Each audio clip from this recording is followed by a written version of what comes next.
Hello everyone and welcome to Merlin's Manor. Today I'm going to be teaching you how to play Terraforming Mars with the new solo Automa mode.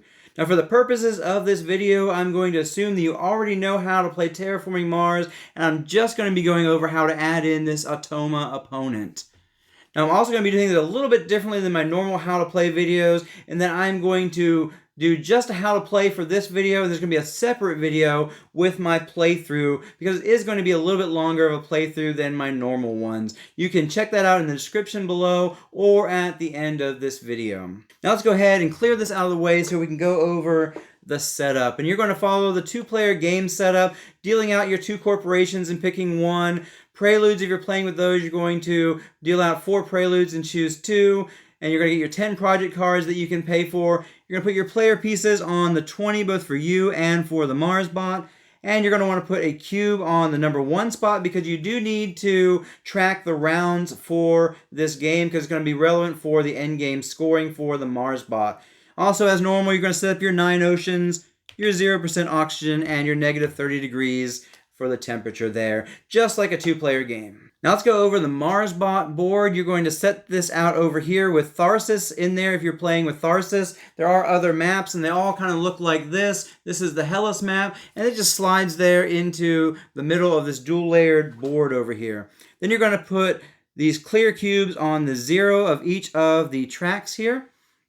You're going to shuffle up the Marsbot bonus cards, which look like these. You're going to play with certain ones depending on which expansions you're playing with. If you're playing with base game and Tharsis, you're just going to use B01 through B08. If you'll notice in the top right-hand corner, you have a T right here. That is for the Tharsis board. You're going to have similar ones for the other boards that you're going to trade out these cards if you're playing with those other boards, as well as the expansions have that listed in the corner like that. If you want to know, the numbers are right there as far as if you're looking for the number. And so that is how those are going to work. Now the Marsbot is going to start out with a hand of 3 project cards, and you're going to shuffle one of the bonus cards into that deck right there, and that is going to be its starting hand.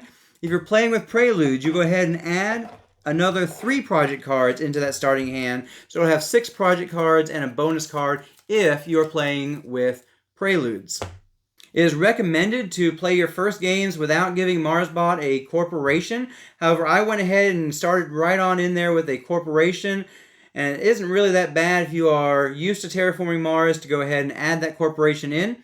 If you add a Marsbot corporation, you're going to choose your corporation first, and then you're going to reveal their corporation. If their corporation is the same as the one that you chose to play with, you'll discard that and choose another corporation, because you do have to play different corporations. And then you'll basically follow the Marsbot corporation card if there's a setup that you need to do, and then later on throughout the game you'll have an effect that you're going to follow. You may have draft priority, and you're going to go ahead and add this tag first thing. You're going to go ahead and advance that on the board here when you first start out the game there, because that's basically how it's going to work. We're going to go into that a little bit deeper as we get into how its actions work.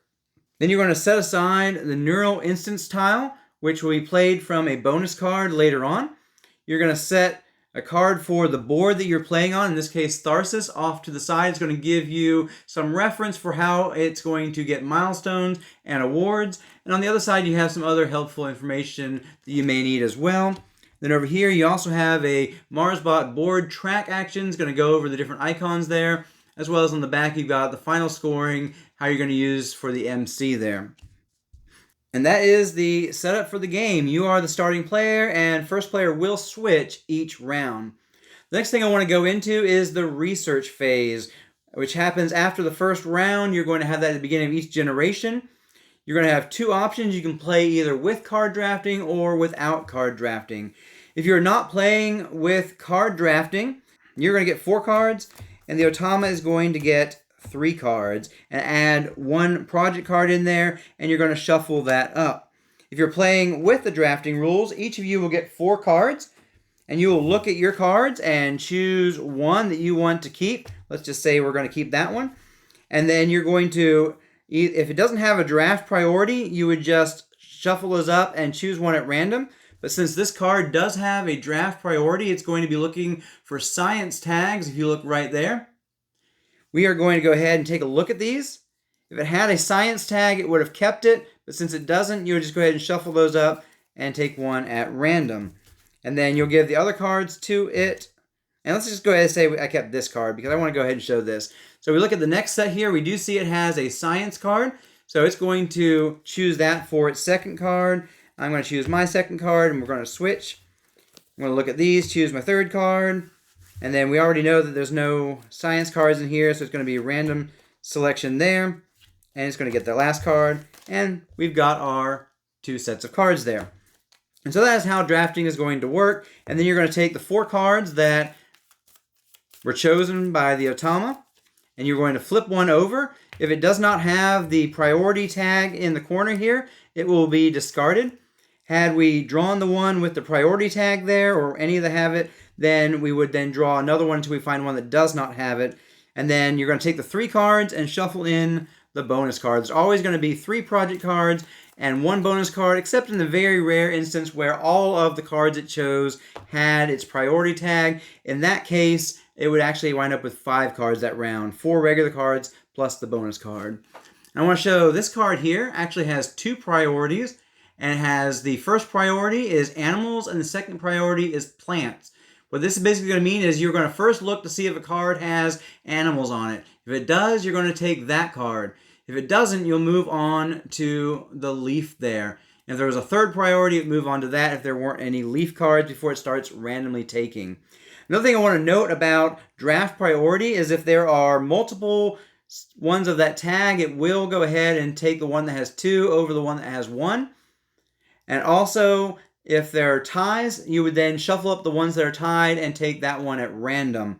Another thing to note, if you are looking at a card that has like this one where it has 2 different priorities, if it has the animal and a plant on it, you're not going to consider the plant as it having more of the tags. It would still pick 2 animals over an animal and a plant, or just a single animal would just be the same thing if there's another one that has animal and plant.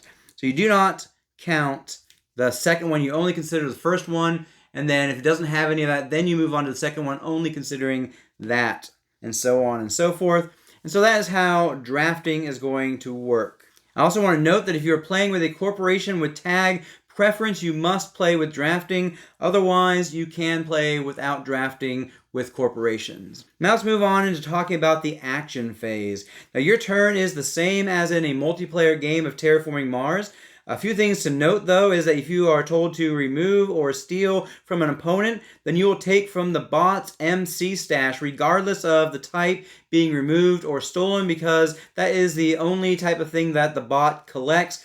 When you're stealing it, you still will put it in whatever you're stealing. So if you're stealing 2 steal, you would put the 2 steal in there, even though you're taking it from its MC stash. Now there is an exception to that with Ecoline, as they actually are able to store plants on their corporation card. And in that case, you have the choice to steal either their plants when you're removing plants, or you can take from the MC stash when you're removing plants. When you are decreasing production, you're going to lower the production based on the symbols on the track. So let's say it was right here.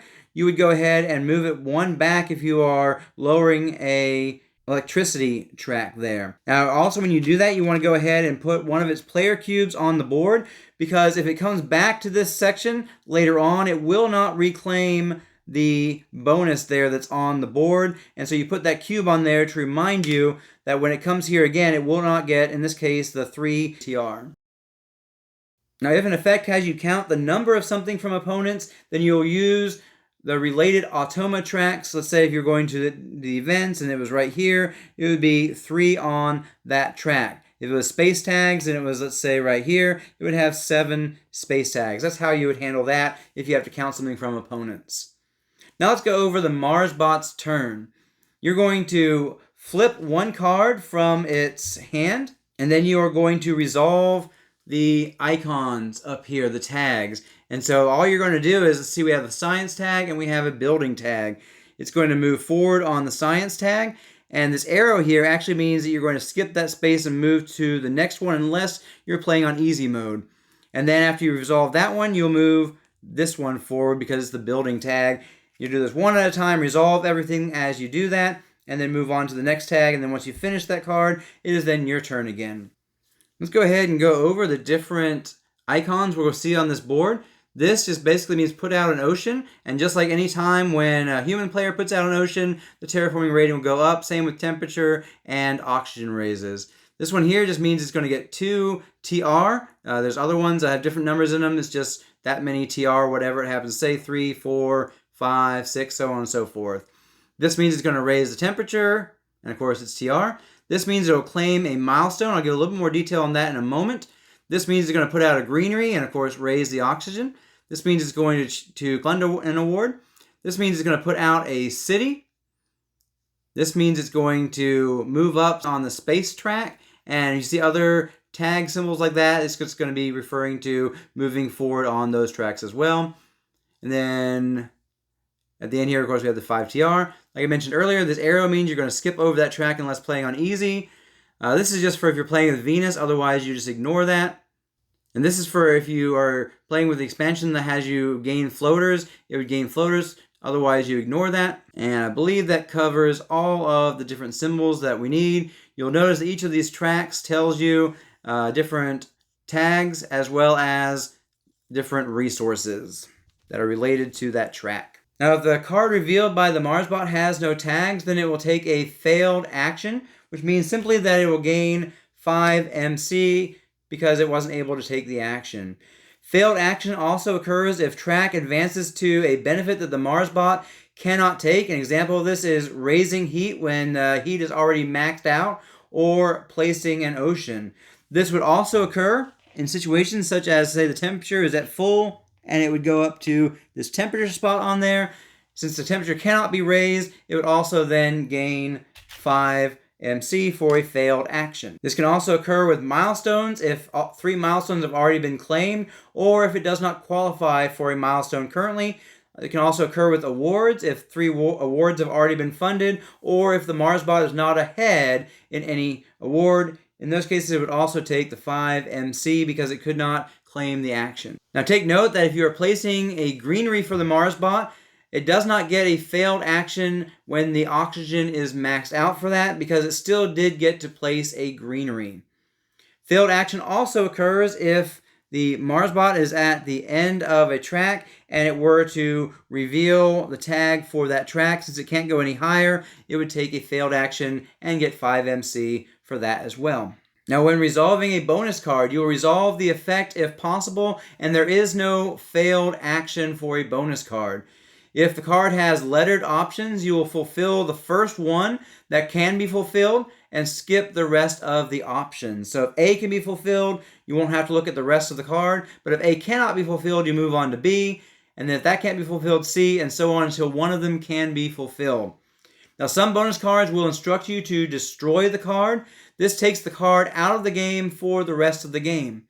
If the card is not destroyed, then the card goes to a discard pile that will get shuffled together when the bonus card draw pile runs out of cards.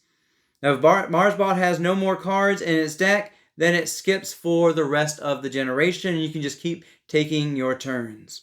Okay, let's go over tile placement. And typically, you can use common sense as to where to place tiles. Let's go over the rules here. First of all, for greeneries, you're going to place adjacent to as many of its cities as possible, while also adjacent to less of your cities. You're going to look for a net gain here. And when tied, you will use tiebreakers, which we'll go over in a minute. Now, it must also follow the placement rules next to something it owns, if possible. And so, if this were the situation, it has a few options where it'll be next to 2 cities. If we were to put here, it's next to one of my cities as well. So it's not going to do that, because it's 2 to 1. There's a net gain of 1. But it's going to do this because it's next to 2 of its cities and not next to any of my cities. It's a net gain of 2. So that's how it would place in that situation. As far as oceans go, it's going to use tiebreakers to determine where it places an ocean. It has to be on one of the reserved for ocean spaces on the board. As far as cities go, it's going to place a city tile adjacent to as many greeneries as possible. And let's just set up an example right here. Let's say this was the situation on the board. And it would like to set up right here because it would be next to 2 greeneries, but it can't do that because it also has to follow the placement rules, and it cannot place next to another city. So in that case, it would go here. Now, had there been another greenery over here, now you have two greeneries next to each other. It could have very easily placed there or there. Now let's go over the neural instance tile, and that is this tile right here. And it is going to have some very specific rules as to where it can go. It cannot be adjacent to any place tile, so all of these spaces are off limits. It cannot be on the edge of the board, so all of this is off limits. It cannot be on or adjacent to reserved spaces, so none of these ocean spaces can't be on Noctis, and it can't be adjacent to the ocean or Noctis spaces there.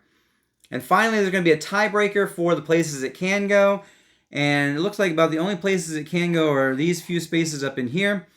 Now let's go over the tiebreakers. I've set up a different scenario on here just to go over some of these tiebreakers. So let's say in this situation, we're going to put down a city. There are a few different places that a city could go where it's next to two greenery tiles. And so the first tiebreaker is going to be oceans. And so we see that there is an ocean here and an ocean here. And so it could go here and it'd be next to one ocean, but it could also go here and it'd be next to one ocean and still be next to the two greeneries.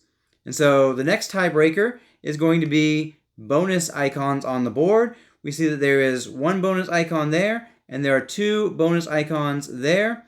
And so it's going to go there because it is next to two greeneries, then the next tiebreaker next to an ocean, and finally on two icons rather than one. And the final tiebreaker, let's just go ahead and make things totally crazy here and put out one more greenery. And in this case, we see that both of these spaces are equal. They're both next to two greeneries, they're both next to an ocean, and they both have two icons on there. And so for the final tiebreaker, you'll flip a card from the project deck, and you will look at the number that it costs to pay for this card, which is 6 in this case, and you will go ahead and you will count starting in the top left and then working your way right. And then if there's more spaces going down, you then work downward. You go 1, 2, 3, 4, 5, 6, because 6 was the cost of that card. If there had been another space, let's just assume that another space was in contention up here. Let's just say, even though this isn't true, this was a contention space. You go 1, 2, 3, 4, 5, 6 like that. If that were a contention space, which it isn't, just to give you an idea of how that would work, going top, left to right, and then working your way downward as you go. And now, whenever the Marsbot places down a tile next to an ocean, just like a player, it will get 2 MC. And it also gets an MC for each icon that it covers up. In this case, it covered up 2 icons, so we get 2 MC for that, plus 2 MC for the ocean, 4 MC total. Okay, let's go over milestones and awards now. The Marsbot does not pay MC to claim milestones or to fund awards. It simply does it completely for free. Milestones, it claims the one it can achieve that you are closest to achieving. So if there's one that you could already achieve, it will do that one. Otherwise, it'll do the one that you are 1 away from, and then 2 away from, and so on and so forth. And in the case of a tie, it will choose the leftmost. Now let's go over milestones for Tharsis. We have Terraformer, which is reaching 35 TR, just like for regular players. Mayor, which is 3 cities, just like for regular players. Gardener, which is 3 greeneries, just like regular players. For Builder, it needs to be at 8 on the building track.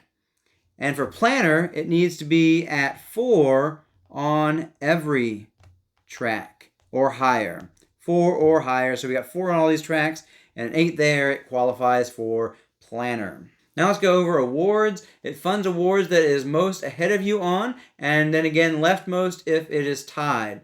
Let's go over those awards for Tharsis. For Landlord, it's the same as for a usual player. It's the most amount of owned property out there.